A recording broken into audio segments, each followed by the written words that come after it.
I will never forget the time my son came home. He was in his late teens and had just started coaching a soccer team. And he said, Mom, I just don't get it. How do you motivate somebody to go the extra mile? I mean, if they have to run that extra lap around the field, how do you do that? And, interestingly enough, some years later, I was fortunate enough to work with a rising coach of a college team who is actually taking the team back to the playoffs.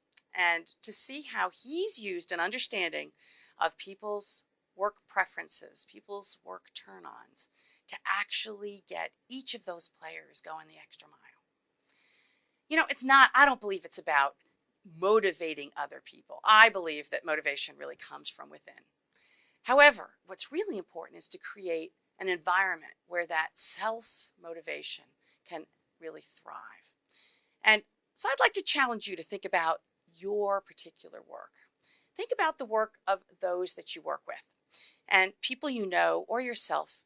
And let's walk around some of the different styles and see what it is that really turns you on, or what might be something that creates the thrill for others. You may, for example, have an A preference, and that might mean that solving problems, getting your hands on technical issues, doing analysis or crunching numbers is something that really kind of makes your heart sing, so to speak. Or maybe you're more of a B preference oriented person. You love to get things done, get the details, make a plan, organize, make things happen. Or perhaps you're more of a C preference kind of an individual who really enjoys engaging with other people, communicating with others, maybe teaching, training, or mentoring, that whole interpersonal aspect of who we are.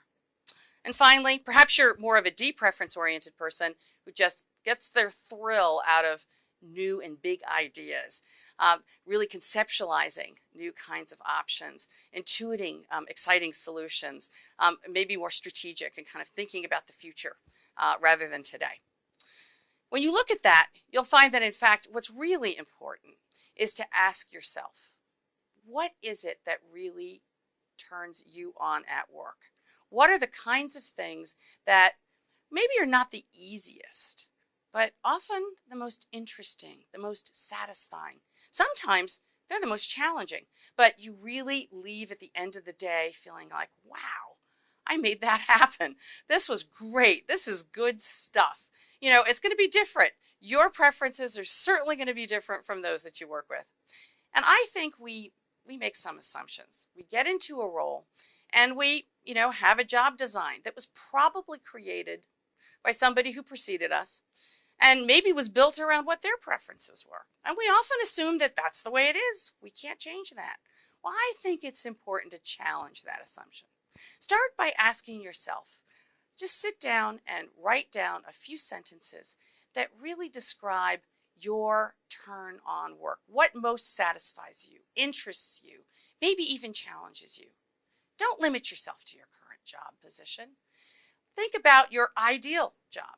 What would that look like? What would you be doing? What kinds of things would you be learning? What kinds of training might you be doing?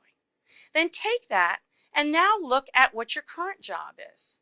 And then find ways to get that alignment.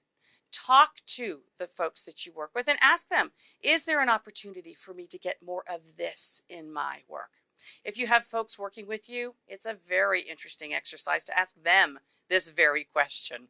You might be surprised. You might ask them how they would be doing their current job differently if they had the option.